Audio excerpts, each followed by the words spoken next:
ninkan aad u jeedaan waxa uu iska soo tuuray diyaarad si uu fiyuus u helo. haddii aad maqli jirteen qof hebel baa isqaawisay ama qof hebel ayaa soo neekisay ama qof hebel baa sida noqday, maanta waxay maraysaa in nafta halis loo geliyo si fiyuus loo helo. waa arin markaasi mucjiso ku noqotay dhammaan caalamka oo la hadalhayo maalmihii ugu dambeeyay lagana hadalhayo baraha bulshada. ninkan markii hore uu diyaaradda uu iska soo tuurayay waxa uu shaaciyay in ay markaasi aynan kaska ahayn uu iska soo tuuray, balse sanad kadib ayuu sheegay in diyaaraddaas iska soo tuurideeda ay kaska ahayd uuna rabay in kaliya uu muuqaal ka duubto si uu fiyuus u helo. ninkan ayaa markii uu shaaciyay in ay markaasi arintani ka ahayd kaas uu fiyuus dartii u sameeyay naftiisana halis u geliyay ayaa waxaa lagu xukumay 20 sano oo xariga, waxayna dadka oo dhan ku markaasi ku banaan baxayaan oo caalamka in ay markaasi ninkani dad badan uu fasahaadinayo maadaama uu isaga u bilaaway dadka youtuberada ayaa waxa ay sheegeen in fiyuuska uu helay ay maxaan ku raadayay أنا اللي حسابي كرين لعقت وكهلنا sidoo kale aanan la xisaabin karin. ninkan ayaa intaasi kaga gol lahaa waqtigii uu iska soo tuurayay diyaaradda waa sanad ka hore, inkastoo isaga uu shaaciyay sanad kadib in arintani kas ka ahayd. sanad ka hor si markaasi isaga uunan hawada ama sidaan oo kale uu ka cabsanayay inuu caalamka qabsado, waxa uu islahaa sanad kadib markii ay ilaabaan arinta shaaci, balse arintu maana la ilaabin. markii uu sheegay in ay markaasi kas ka ahayd ayaa waxa markaasi dadku ay ku dacweeyeen booliiska wadanka uu markaasi joogay, isla markaana waa la xiray sababtoo ah dadka waxay sheegeen inuu ka fasahaadinayo jiilka cusub ee hadda youtuberka raba inay soo galaan.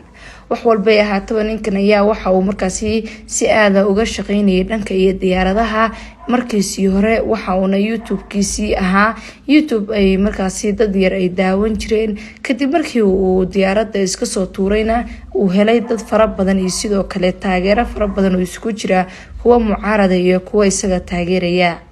wax walba ay ahaataba youtube-kiis hadda sare ayuu u kacay, balse ninka 20 sano ayaa lagu xukumay. waxa uuna markaasi sheegay haddii uu ogaan lahaa in lagu xirayo waxyaabahaasi inuunan iska soo tuureen. ninkan ayaa waxaa markaasi fiyuuskiisi markii hore ahaa 9,000 iyo wixii ka hooseeya. markii uu fiidiyooga diyaaradda uu iska soo tuurayana waxa u daawatay 4 milyan oo dhiman 100. sidoo kale dadku waxay rabaan waxyaabaha iska tuurada iyo waxaas oo kale, kadibna waxaa daawatay fiyuus yar walba haddii uu xatee markaasi naftiis u halis gelinayo hal fiideo bis ay u daawadeen dadku. fiidiyoyaasha kalena sidii way u dhaantay oo 100,000 ku dhawaa, inkastoo markii hore 10,000 xatee aanan daawan jirin oo 8,000 7,000 9,000 ay ugu badnayd. ninkan ayaa waxaasi ka yaabay maadaama uu arkayo saaxiibadiis oo youtube-ka u kala kacsan yahay.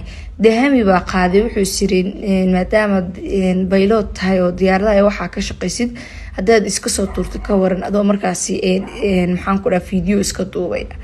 ninkan ayaa markaasi waxa uu sameeyay waxaanan dadka weligood sameynin oo weliba dadka ku cusub.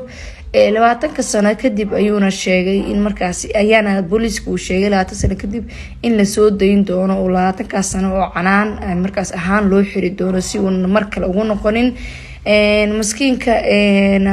waxaana uu ka faa'iiday caanimadii iyo fiyuuskii badnaa xirid oo maanta wuxuu noqday nin xabsi ku jira oo markaasi 20 sano kadib la soo dayn doono.